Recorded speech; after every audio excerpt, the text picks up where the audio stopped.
So, what do you want to talk about? Little League, right? We got Little League. Got Little League. We got Black and Gold. We got some Penn State players, the Nittany Nation playing in the NFL. In fact, actually, Nittany Nation playing with Philadelphia Eagles. Yeah, you saw that, right? Yes. Yeah, and I mean, Rail Riders. Clay Holmes was on the mound last night for the Mets, so we had a big leaguer here in the 5-7-0. So, yeah, I don't think there's anything else really to discuss tonight, right? Yeah, Dream Game was really good. Dream Game was really good, yeah. So It was there. Helped us out with some interviews. didn't we go to Tamaqua this week, too? Went Yeah. to Tamaqua football camp. Yeah, it's been So a them busy some week. love. Yeah, it really has been. I can't believe, I mean, Monday was the World Cup, or Sunday was the World Cup final, in fact, actually, too. We should probably talk about last Sunday, right? It's not like anything else of note has happened. Drew Aller signed Drew- his contract. yeah, Drew Drew Aller Aller. signed his contract. Yeah, I with the forgot we had a Pittsburgh Steelers. big free agent signing today. Massive, massive news breaking that Drew Yes. Aller, the biggest free agent signing news of the day. Can't think of anything else. No, Just- nothing. Yep. Fernando Mendoza signed the other day. Do you think we could get through 55 minutes and just not acknowledge the No. elephant in the room? Yes, No. yeah, I think we could. We could if we, yeah. Do you if think we how quickly would we be fired if that was the case? probably get a You're talking not. You're to not an. about, I mean, you're an intern, so you'd be safe. I was gonna say. probably get a talking to about Probably, yeah, content included in the show. local content and what matters most. So, LeBron James. LeBron James. The 18-day wait's over. LeBron James. I was so ready to come in and say how tired people were of having to wait on this. Do you know how excited I was at 11 o'clock? It was just like, what am I going to plan for the day? Oh, now I know what I'm planning for the day. Ricky Turner breaking some news for me as I'm walking out the gym. LeBron James, 2 years, $8 million, going to finish his career, as he said, this is his last decision as a Philadelphia 76er. Yeah, it's been a whirlwind really around the Keystone State all day today. Josh Shapiro declaring it LeBron James Day in Pennsylvania, of course, adding to the offseason acquisitions of guys like LeBaron Philon in the draft, Anthony Simons, and some finals MVP. Well, I just said, wait. Adding to the existing acquisitions. Dean Wade. Yeah, some guy named Jaylen Brown. He's here too. All NBA. I mean, okay, so with this, and Ricky, I'll ask you this, did the Sixers now, with the acquisitions of Jaylen Brown and LeBron James, did the Sixers win NBA free agency? Did they steal that win from the Heat? Yeah. I think you look at it anytime you get a superstar caliber player of LeBron James for measly $8 million on a 2-year. I think the next year. What is that, a $45 million pay cut? Because he made 53 last year with a $45 million pay cut. So to be fair, he did say this was not going to be a money motivated decision, and It wasn't. It was not. He talked about he I think openly said in his X or Twitter monologue that that could have been his last game. He was certainly thinking about it in the playoffs. And ultimately, though, decides to return, had conversations with the 76ers, with the Miami Heat throughout the past couple weeks, and ultimately decides on the Philadelphia 76ers, excited to ignite another fan base. He talked a little bit about that and how he wants to be a part of another journey, another NBA title contending team. He wants to bring another city some basketball glory. Yeah, in fact, actually, Nate here has that statement. So, Nate, you want to go ahead and read that statement for us real quick? Quote, I thought I was done when the season ended. I wasn't ready to announce it, and I knew I needed some time to really decide, but I was pretty sure I played my last game. I was honest at the last press conference when I said I needed to look at myself and decide if I still love this game. And I still truly love this game, and I have more to give.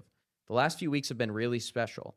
I've never been able to have no clue what to do and take real time to just think. I've had an incredible few months with all the people I love, trying to figure it all out. This is my last decision. I'm not going for money. I'm not going for family. What am I really playing for at this point? I still want to sacrifice. I still want to work. I still want to grind. I still want to compete, to win, and have a chance of the feeling of winning another championship. I believe I can help make Philadelphia a championship team, and I am so excited to energize a new fan base and start this incredible journey one last time. Thank you, LA, Miami, I'll forever love, and Northeast Ohio will always be home.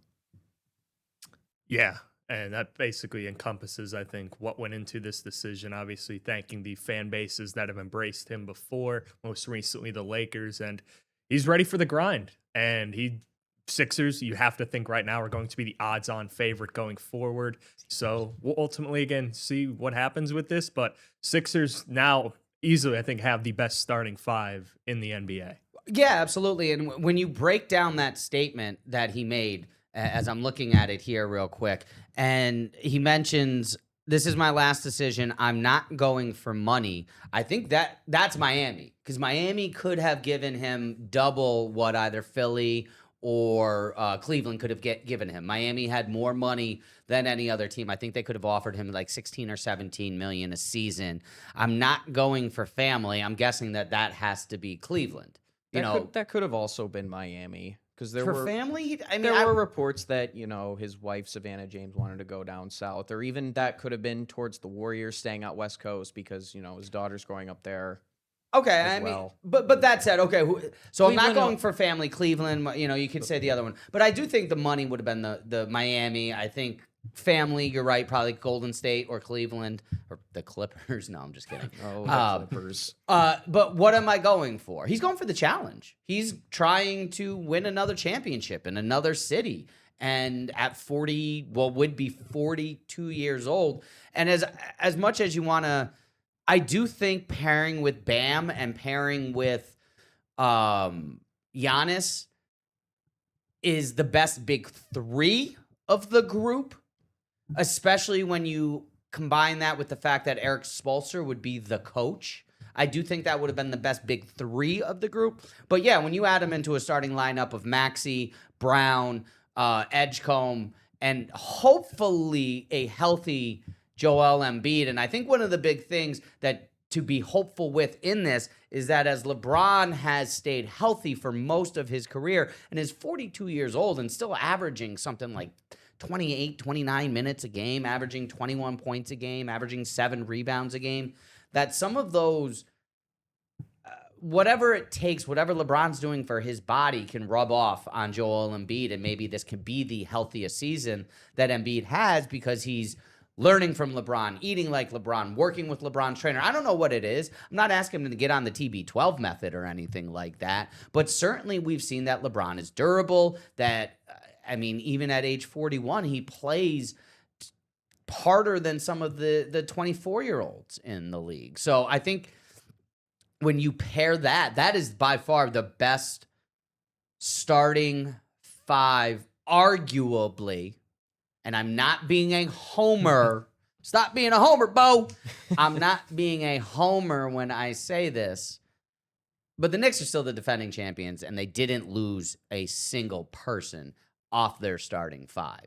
So, but the Sixers are immediately the second best team in the East.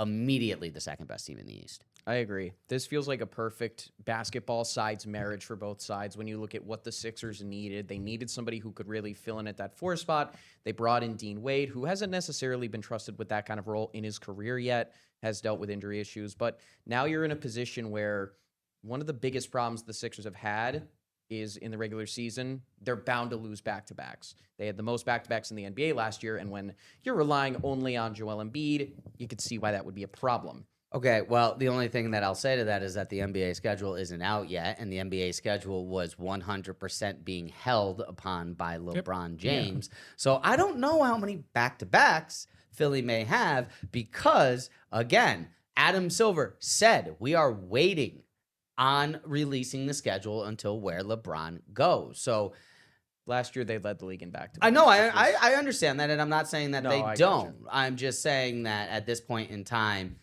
they probably won't. They're gonna. You know what? Philly's gonna lead the league in this year. Non-back-to-backs. No, nationally televised games. Yeah, they're gonna lead the league this year in nationally televised games. So listen, obviously this is gonna be about 60 minutes we have 8 minutes and 40 seconds of break. So this will be 52 minutes and 10 seconds of LeBron talk. I'm guessing. Maybe we'll talk about something on the back end, but we're going to take a quick break here as obviously, we're going to continue this conversation going forward for the rest of the show.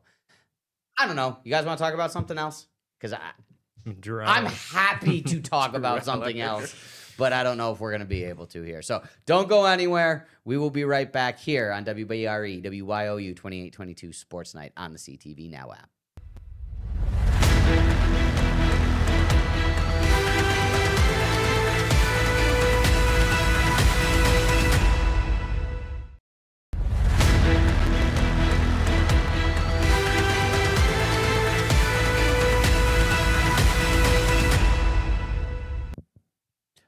So, I mean, one of the other things that people were talking about in the office as the news broke and everything of that nature, and I thought about it too, as I'm thinking like, oh man, credentials are going to be harder to get now. And what do you think this has already done for ticket prices? Oh, they're going to be especially those Knicks Sixers. Oh, Knicks Sixers, yeah. Celtics games as well. Celtics games. Quick question. If Knicks Sixers games, do you think there will be more Knicks fans or more Sixers fans in the building those nights? If ticket prices are going up that much, I still think it's going to be a more Knicks heavy crowd, because one of the whole points of the Knicks coming down was they could afford the tickets, yeah, but it's cheaper than going to the games at MSG. Yeah. We went through that whole thing where like what was it? It was cheaper to fly to San Antonio, stay in the nicest hotel in San Antonio for 2 nights, get 3 dinners or 3 meals at the most expensive places, play a round of golf, get a massage, and something else. It was still cheaper than just going to Game 3 at the Garden. But no, I understand. But I wonder now though. Like, I mean, and I'm not saying it as I'm not trying to be obnoxious. I'm not as much as. And here is the honest to God's truth. One of our producers out there, when the news broke, were like, asked me, because I do have a quite the sneaker collection. And honestly, I'll tell you, give me a one shot here. Give me a one shot, just so everybody knows. I do have my LeBrons on. I got the LeBron Chinas on. They match the tie, looking fly, looking good. But someone said, oh, you should go home and get changed and wear some Sixers colors. And I was like, I'm going to go home and put on blue and orange if that's the case. All right? Bing bong. But no, that all being said, I mean, ticket prices, whether it's for the Knicks game or any game, I mean, is going to be insane. I do wonder, though, if the Knicks fans will still show out like they did and take over. I think it's crazy. Okay, and you go. This is what's crazy. The Knicks won a championship for the first time in 53 years. And yeah, for like a week or so afterwards, they were the talk. And even the ESPYs, it was all about the Knicks. This is now officially the season of LeBron and the Sixers. Like, I don't think people are as excited to see the Knicks raise the banner now as they are to see LeBron in a new uniform. I think that's really been the storyline of this NBA offseason, particularly in the Eastern Conference, because you've seen the moves that Toronto made getting Kawhi, Giannis going down to South Beach. Kawhi's still technically a Clipper. For now. Giannis going down to South Beach, and even the Jaylen Brown move. It really opened the door for the Eastern Conference of every team thinking they have a shot, which makes sense for LeBron to come to Philly to try and get out of the Western Conference, where you're going to be stuck behind the Spurs and the Thunder regardless. We've already talked about this, though. The East is the tougher conference. Not now. It had been anyway. The East is the tougher conference. Okay, yeah, sure. You got the powerhouse that is the Thunder. No, not anymore. I mean, they traded away Lou Dort. That's the first chip in the armor. Lou Dort's gone. They're going to have to save money for Jalen Williams. I mean, listen, we've seen this out of Oklahoma City before. They had Harden, Westbrook, and Durant, and they didn't get them any championships, and they all won MVPs somewhere else. Well, no, Westbrook won his as a member of the Thunder. So did KD. Harden won his somewhere else. Yeah, and they won championships other places as well, too. But, I mean, this is the start of the chipping away at Oklahoma City. And remember, we had this fear that the Nuggets and the way that the 3-time MVP Jokic was playing, that they're going to win every single championship going forward. They haven't been back to the finals since. I don't think they've been back to the conference finals. No, exactly. No, once they were. They did. The year the Thunder. Yeah, they did get back to the conference finals. The Heat. in 2020, 2025 with Jimmy Butler, or 2023, 2023, yeah, with against the Jimmy Nuggets, Butler. funnily enough. They've been the most consistent team over the past 8 years, as we've seen 8 different champions. We've seen all of these different matchups. So this idea that the West, I would rather be in the West right now, because after Jokic and the Nuggets, and here's the thing, if Jokic isn't on the Nuggets are a terrible team. A terrible team. One of the worst in the league. After Wemby and the Spurs, and again, if Wemby is not on the Spurs, that team is not what they are. They're not the top 2 in the West. Yeah, they're the top 2 in the West. Without Wemby, there are more questions about. Oh, them okay, being there. yeah. And here's the thing, and I'm not Right now, trying to anyway. wish anything on him, but Wemby is a tall, lanky guy, and we have seen over the course and history of the NBA that they tend to have issues with their feet, with their knees, with their ankles, and he's Joel already Embiid, look at him. Greg Oden. And I'm not saying Greg Yao Oden was a Ming. terrible player, but like they've had these consistent injuries because of their size. Yao Ming, yeah. Yeah, their bodies break down. Yeah, exactly. So, I mean, I'm not predicting that will happen to Wemby, but if you play the odds, it's more likely to happen than not happen. So, okay, who else in the West? I mean, Minnesota. stop. No one You with said who LaMelo. else? Yes, no one with LaMelo Ball is a real contender. That's what. Yeah, I think the difference between the East and the West is in the West, we've seen the Spurs make the finals. We've seen the Thunder make the finals. There's so many new teams emerging. Like we haven't No, seen that's not Giannis the- in Miami okay, yet. but We haven't seen. Yes, we have. There's no new teams making the finals in the East. Boston, Miami, New York. But that's not. Those aren't new teams. Those are the traditional powers But they're- of the East. But they're new rosters. Not really. Giannis in Miami is new. Okay, that's new, but I'm talking about the fact that over the past 5 or 6 years, Miami's already made 2 finals. So whether with 2 different rosters. So when you say Miami, I don't think about who's on the team. I think about the fact that they have the best coach in the NBA and the one of the best front offices in the NBA. They can take guys like Gabe Vincent, Max Vincent, Gabe Strus, Gabe and Vincent, Max Strus, Duncan Duncan Robinson. Yeah, they can take these guys and make them $100 million players in the NBA, because all 3 of them signed $100 million deals after they went to the finals. And none of them lived up to it. But they don't have to. I My know, point I is, know. when they were there in Miami, they were going to championship. Listen, I know that Boston is now a shell of themselves, but Boston was consistent over the last 5-6 years, have gone to multiple NBA finals and has won one. The Knicks have gone through the traditional process of building. A little heartbreak in the second round, then heartbreak in the third round, you win your championship. And the Knicks are coming back with everybody but Mitchell Robinson. And I know how important he is. Don't with me and Mitch. I know how important Mitch is.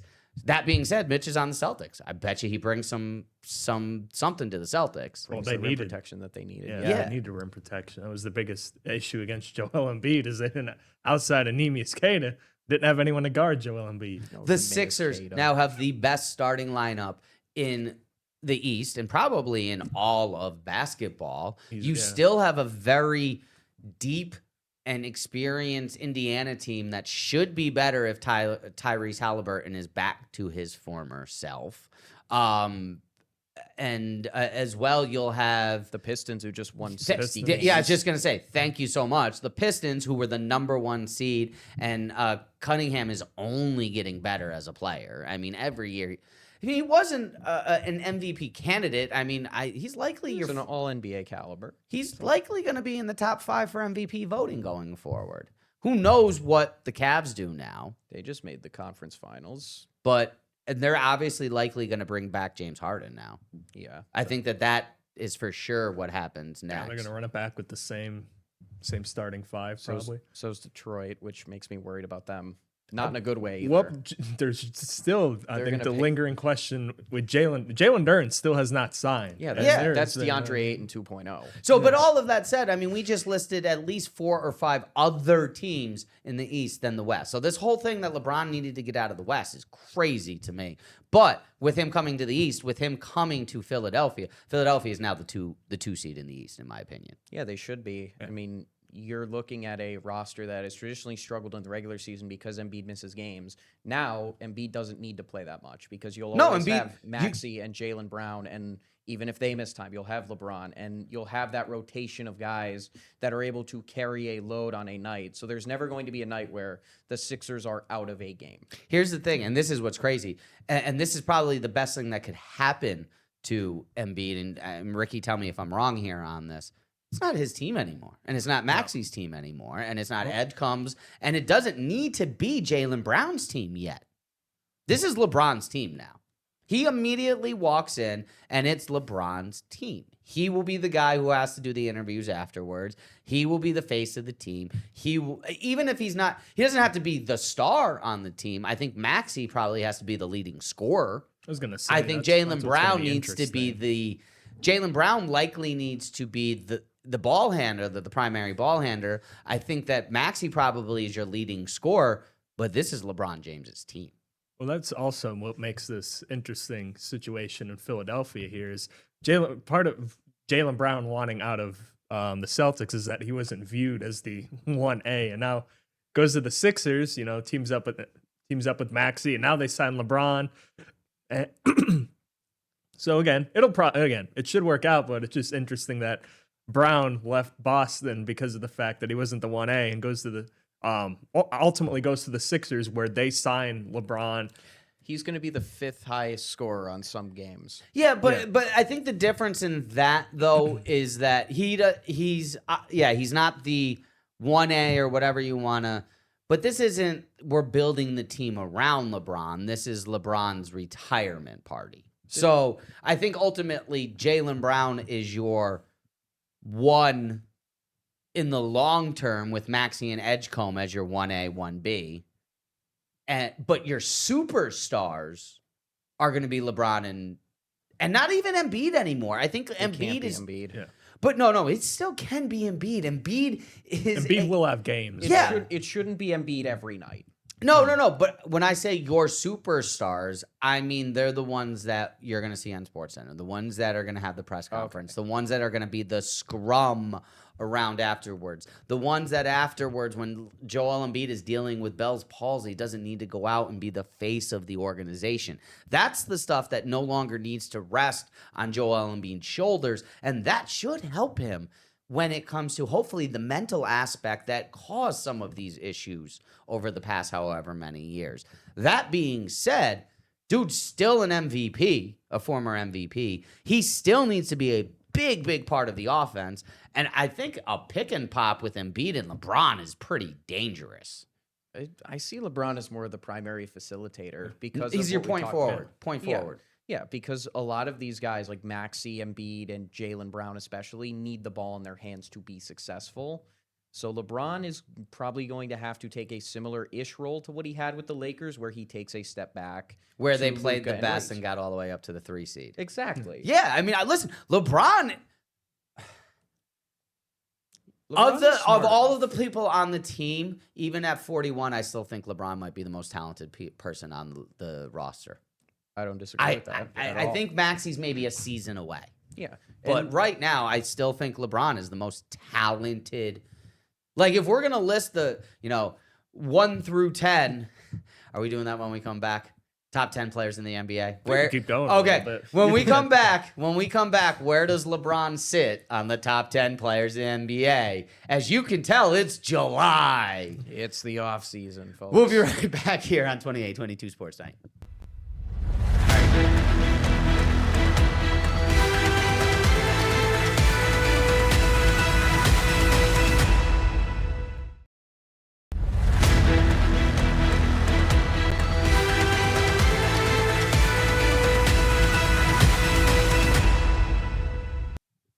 Top 5 ways you know it's July.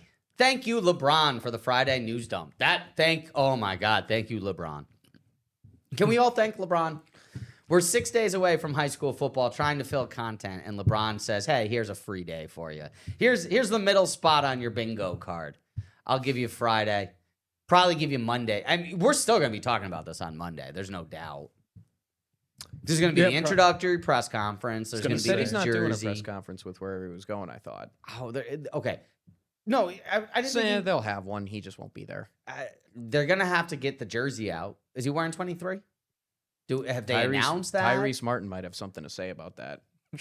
I don't think the Sixers have. I don't know if the Sixers have confirmed it on their Twitter account yet. I mean, all right. So But- he's worn 2 numbers in his 6 entire and 6, career. yeah. 6 is retired throughout the Julius, league. yeah. Shout out Bill I Russell. honestly think 23 should also be retired throughout the league. It will be when he retires. They'll retire it for him and Jordan. So I mean, that LeBron should be able to wear a 6 or 23 then if he wanted. Him in a 6 jersey would rule. Well, I mean, I'm just saying. I know he can't, but I mean, the Yankees got the exception with Mariano Rivera to wear 42 until he retired. that's true. I'm just thinking of the 2001 jerseys that they brought back last year. Dude, LeBron in those a are gonna get 6 sold Oh, out. they were sold out last year. Like my friend went down for a game in November and they were gone. I still would want a 6 Knicks LeBron jersey. That would have been fire. I wouldn't want a 23 LeBron jersey because 23 to me is MJ, but a 6 LeBron Knicks jersey, oh, that would have been fire. Would have been. That would look cool. Yeah, it would have. It would have. But it's not gonna happen. Nope. It's not, and it's okay. It's okay. They won their first title. I in 6 years. It's can't. I okay. cannot. I mean, yeah, I can't. It's okay. I got my Wu-Tang Knicks shirt today. My Danhausen shirt. I have no idea where it is. Come on, WWE shop. What is going on? I want my human monies. I gave WWE shop my human monies, and now I want my shirt. Well, they had the Saturday night's main event show with the Knicks all over it. That was awesome. That was fun. I'm sure non-Knicks fans didn't appreciate it, but that was awesome. I'm not even a Knicks fan, and I thought it was fun. Good. I'm glad to hear that. I Because the internet wrestling community did not like it. Yeah, They don't like anything, though. no. We'll talk about it more on Monday on the red carpet with Allison. Did you have to get a plug in for her? Sorry. It's all right. Hey, No, come on. please do. But no, actually, to be honest with you, no. And We're not doing it, so- I'm going to pull down the fourth wall here, and it's something I'm actually really, really excited about here as well. As I'll pull down the curtain. No, there's going to be a whole lot more cross pollination across the CTV platform, and I think next week I'm probably. We may end up being on PA Live a little bit because LeBron coming here is a big deal, and I know for a fact in August when we're rolling on high school football, we'll definitely be on PA Live. I know Nick Toma, who hosts 5 to Live By here on the TV network, is going to join us for some baseball conversations as we get closer to the trade deadline and the playoff push. As well, for sure, Nate and I will be on the red carpet Monday for a conversation about SummerSlam and the WWE with Allison. And I mean, don't forget as well, Gianna Gala's got Bolo, and she hosts another one, right? Bolo and also, what is it? Off the clock. Off the clock, yeah. With So Tom. yeah. Tom and Logan. yeah, and Tom is going to end up being a part here as well. So no, we're going to do a lot of cross pollination. So I actually really do appreciate that plug. Is yes, you and I will be on the red carpet Monday. And in fact, actually, I do want to talk about WWE at some point in time, and not necessarily the WWE aspect, but again, last night I'm watching ESPN because we finished up watching the Minersville softball, and congratulations to the girls. I know they were 3 outs away and couldn't get it done, but congratulations on an incredible season for Minersville softball, as they are the state champions, and they very closely 1 game away from making it to the Little League World Series. And if it was double elimination like it should I was have gonna been, say, they yeah. should have had We've another talked- we shot. talked about that. Yeah, well, we won't say anything else about Well, that. last year they got knocked out by the team that went on to win the Little League Softball World Series. So Yeah, no, congratulations incredible to run the girls. for Absolutely. for head coach Matt Withelder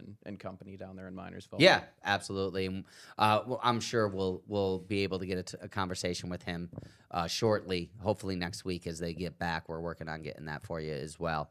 As Ricky's finding Yes. out in the moment that we're working on that for you Ricky, guys. hopefully it goes better than our trip out to Danville. Yeah, where it poured. What happened in Danville? It poured rain when we were trying to do the Yes. story on the Susquehanna Oh, U16 okay. team. Well, good times. I believe Josh said we have 3 days of nice weather coming up in a row. Something we haven't had in forever here in NEPA. Beautiful weekend. So, It's supposed to be. I'm excited. So, but no, like as mentioning, I was watching that, and right afterwards it was the SummerSlam pregame show. Oh, the 2 weeks in kickoff. advance. It's 2 weeks in chance of the show. How are we kicking off SummerSlam in a different city 2 weeks ahead of SummerSlam? And it's angles they should have saved for Raw and SmackDown. What angles? Like having the Chad Penta promo, the Gunther Aldis setup. Like, I get it. They did it in New York because it's Fanatics Fest and It's everybody was already ESPN. there. I know. But still. I mean, I'm just wondering what was said or what the shareholders or stockholders needed to, what sort of influence to have your main events be Punk versus Rhodes and Rollins Reigns, because those both feel like WrestleMania main events to me. Oh, it's going to be exciting. Yeah, so, all right, but Ricky's ignoring us at the moment. He's tuning us out. Back to the NBA. Ricky, how are we on time here? No, we're at around 30 minutes. All right, so we got our top 10 in the NBA.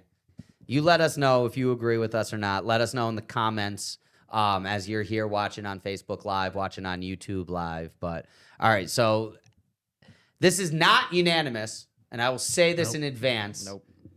As you two made me, you overrode me. Supposed to be in charge here, but apparently not. What, so your vote counts as 2 and our votes count as 1? So we'd get tied. We'd have ties over certain players. SGA, number 1. We do agree on that, Yes. right? We're all Back-to-back- unanimous. Back-to-back MVP, Finals MVP last year. Yeah. Jokic, 2. 3-time MVP. And in fact, last year where he didn't win the MVP, all of his numbers were better than any of the seasons he won the MVP in. Yeah. Which Didn't have a great playoffs, but That's crazy though, that like his career best year is the year he doesn't win the MVP. yeah, Yeah. he's just a stat sheet stuff. Monster, just a monster. 3, Ant. Yeah. Okay. In that range. In that range. 3 to 5. 3 to 5. 3 to 6. Yeah. Okay. Here's where we disagree. Here's where the creators of 2K27 can take it and shove it. Go ahead. I'm not announcing it. At 4 is our 2K cover athlete, Victor Wembanyama. And at number 5, the reigning Finals MVP, Jalen Brunson. Yeah. Can we say that one more time? The what? The reigning Finals MVP, What? Jalen Brunson. What? Number 5, What? behind Wemby, What? who we just beat in the Finals. What? 5 outer lines. Yeah. Okay. 4 or 5. I'm gonna argue this. I understand. Everyone wants to make Wemby one of the 10 greatest players of all time before he's even won a championship. Whatever. I got Brunson as 4. I think the fact that he won a title, brought back to New York, he was the clutchest player in the game, and when the two of them were on the court together, Brunson was a better player than Wemby. Again, what did Cristobal say about being the on the field matters? If you, I don't remember. because he was talking about him in Notre Dame and who they should. Brunson and Wemby met in the biggest thing there is, and Biggest Brunson stage. came up on top, so he should be 4 or 5. Whatever. I'll leave it alone. Bing bong. Who's number 6? Luka Doncic. We all okay with that? It's fine. Yeah. He's in that range. This is where we got into the arguments. Him and Ant, you could swap, but okay. at the end of the day, that range is fine. That's It's the the tier. playoffs. That's the tier. Yeah. Yeah. Okay. Those are the top 6. Here's the arguments.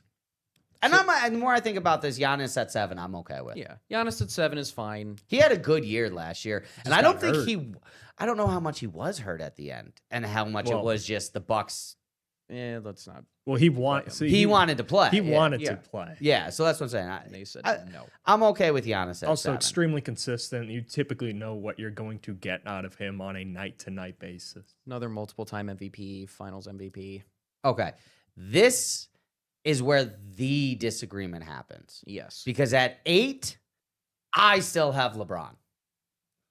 I have LeBron at 8. And I would argue that I could also have LeBron at 7. I would be okay with putting LeBron ahead of Giannis, and I certainly will put him ahead of the rest of the guys that we have. But I was outvoted. At 8 is Cade Cunningham. At 9 is Devin Booker. And at 10 is a group of 4. And it does make sense that this group would be together, that any one of them, I think, all pretty much has the same resume or an argument. But at 10, KD, Kawhi, Steph, LeBron. And then right behind them is Maxey. And I'm okay with right behind them being Maxey. But I got LeBron at 8, if not 7. I'm sorry. I still think he's a top 10 player in the NBA. I don't, again, he's going to put up great numbers. I just think he's not a great shooter. I think that plays a part in this. He ranked one of the bottom 3-point shooters in the NBA. Yes, you could say that about Giannis, but I think Giannis is also a force on the defensive end, rebounding, downhill. Giannis makes up for it. Giannis So fine. Giannis at 7. I will take LeBron over Cade. I would take him over Booker. I would take him over KD, as he just beat KD in the first round. I take him over Kawhi because Kawhi can't stay healthy. Steph and LeBron at 8. Steph's tough. It's hard to say I would ever. I mean, I would still take Steph. Oh God, Steph and LeBron. That's a tough one. I'm definitely taking Kawhi, Steph, and LeBron over Devin Booker. Yeah, but I still think Booker's a top 10 player in the NBA. Booker's very good, very underrated. If you told me that Devin Booker's not a top 10 player in the NBA, I'd be like, you're out of your mind. I think he's definitely in the conversation. It's just that over the last couple of years, we've seen him kind of take a step back from where he was when those Suns teams were competing more than they are now. Yeah, but he had better help. I mean, the Bradley Beal thing just didn't work. Kevin Durant didn't work.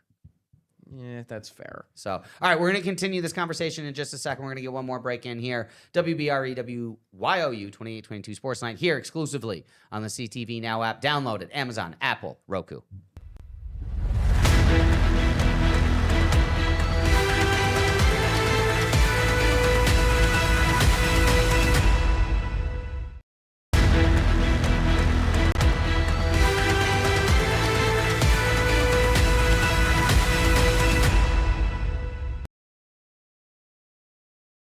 Hello, everyone, and welcome back to 2022 Sports Night. Just have to fix this shot here as our Zach Grady sort of had to go out and do it's 5 p.m.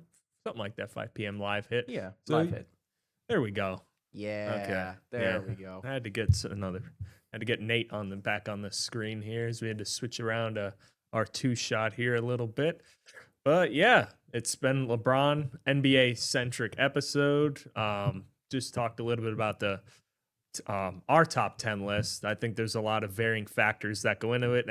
Varying factors that went into it. There's also some players that we're probably leaving off here that probably should be on here in discussion as well. Yeah, well, that's any top 10 list.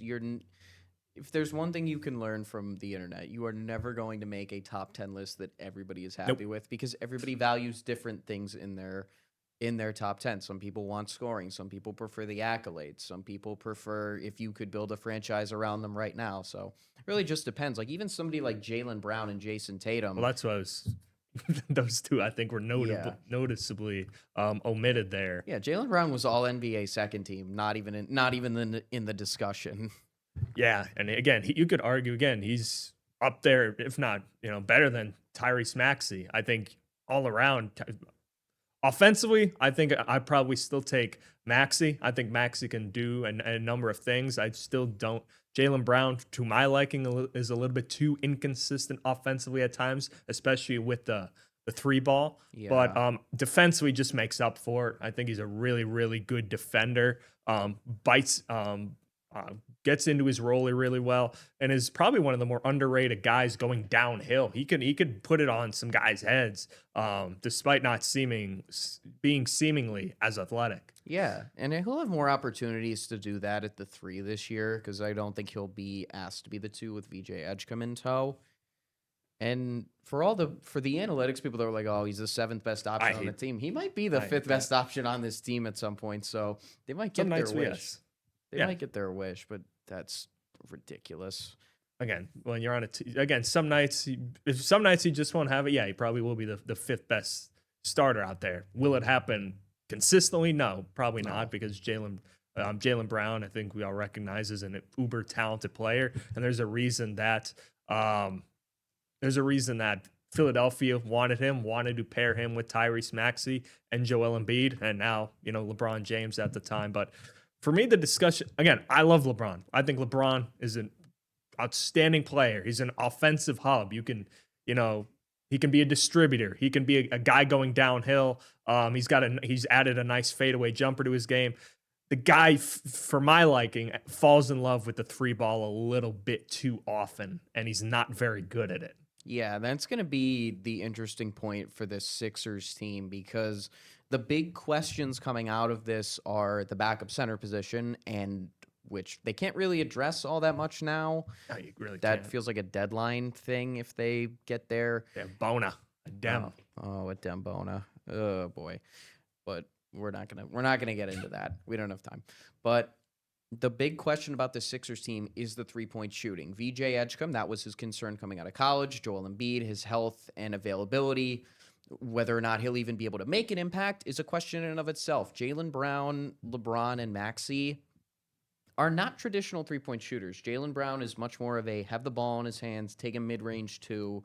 Maxey's probably the best three-point shooter on the team, and even then, it's not necessarily something where he's known for it, where it's his specialty. And LeBron, like you said earlier, has coming off of a season where he shot, I think, 32% from three. Loves to shoot them, though. Yeah. That's the thing. Yeah, and that's the problem. There will be nights where he will put up near 8 a game and go 2 of 8. 3 of 8's obviously not awful, but he'll go 2 of 8, 1 of 6. He will have those nights, and that is, again, those are nights unfortunately you're going to have to live with. And luckily for the Sixers, they make up for that with an abundance of talent on their roster. But I think that's what makes this Dean Wade signing so big for them, because Dean Wade, he's really a three-point marksman. Isn't going to give you much on the defensive end. Isn't going to really give you much outside. He gives you a lot on the defensive end. Wade does. He's gonna be their primary defender off the bench, and he'll probably slot in for defensive pairings. He'll probably slot in for a defensive heavy lineup at times with him, Embiid, and Edgecombe and Jaylen Brown. But back to Maxey's 3-point percentage, he shot 36% from 3 last year. It's around league average, isn't it? Yeah. So again, he's not a bad 3-point shooter by any means, but he's not particularly strong enough to make up for it. I mean, their top 3-point shooters last year were Paul George and Jared McCain and Justin Edwards. Justin Edwards. I think Edwards benefits from this because he can come off the bench and be more of that typical 3-and-D guy that they want him to be.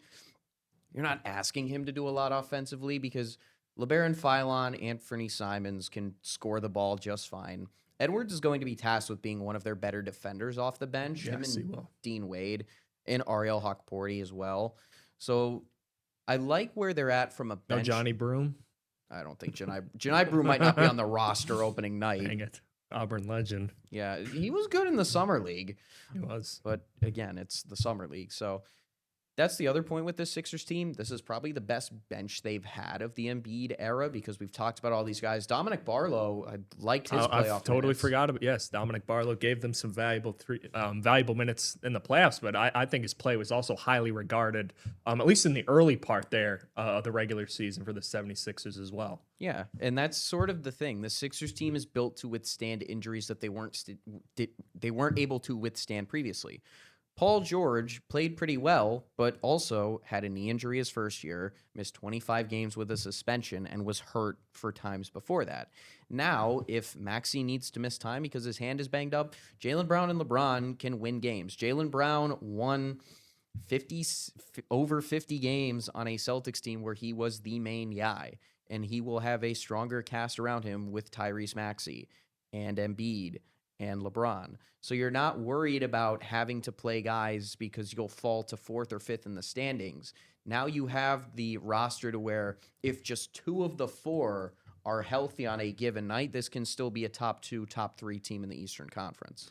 Yes, they very, very much can. And again, that's going to be big for them just because of the fact that this was one of the more injured teams last year, and they still do, again, have that worry of injury going into this year's with Joel Embiid. LeBron, although he's for the most part in his career, he stayed injury free. You're still 42. You're still, and again, I get he takes care of his body. There's still always going to be that injury worry, especially like that groin injury had a few like that. Those are injuries that took him out for weeks. Yes, that real nagging injury. And again, he put a lot of minutes, especially towards the end of the year with the Lakers with Luka Doncic missing a lot of time. I think that was with a hamstring injury. So the roster certainly is better prepared than in years past to deal with injury.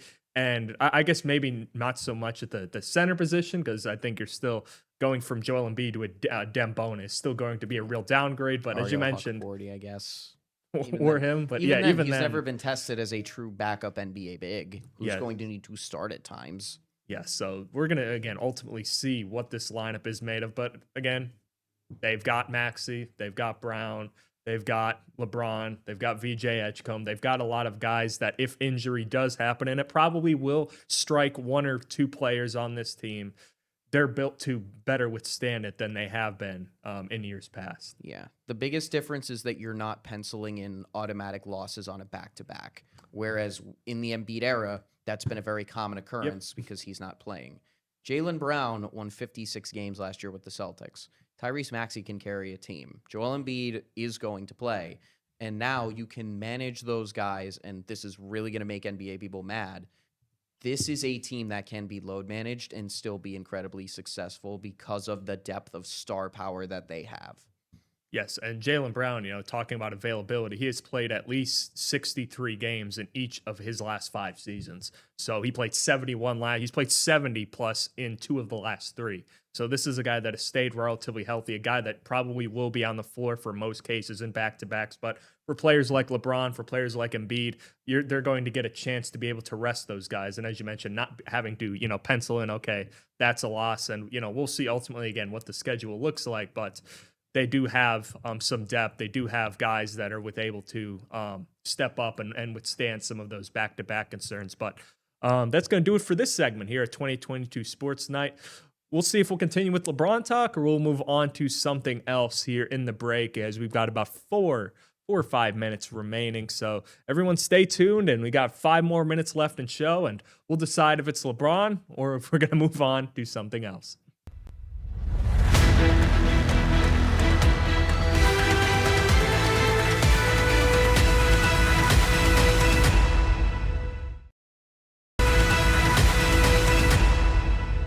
Hello, everyone. Welcome back to 2822 Sports Night.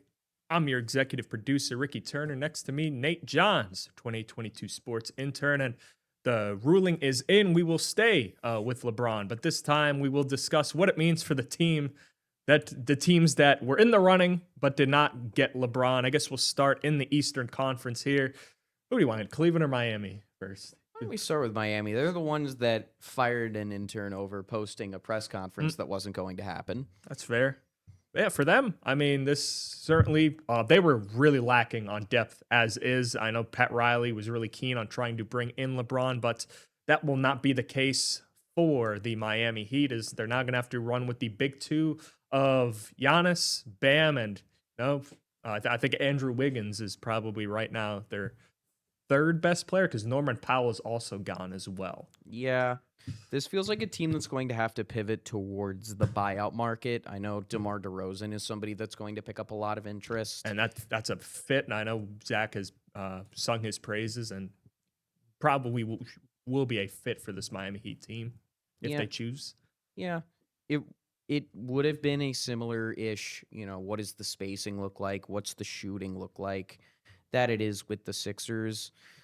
I don't know if LeBron going to Miami would have made them more of a contender than they already were. They'll definitely be in the mix in the Eastern Conference, but it feels like now they can focus on supplementing the rest of their roster, attacking the buyout market, and going from there. But I think they can withstand missing out on LeBron the best.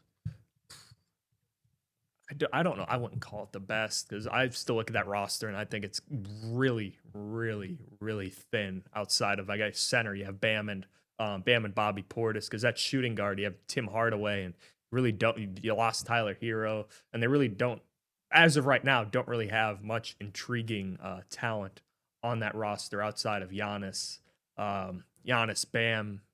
Yeah, Giannis and Bam, really. And, of course, again, Bobby Portis being a nice depth piece. I really don't love Six-man That Bobby team, Portis. six-man Bobby Portis. I really don't love that situation for Miami. But moving on to Cleveland, you'd expect them to, as you mentioned, probably bring back James Harden.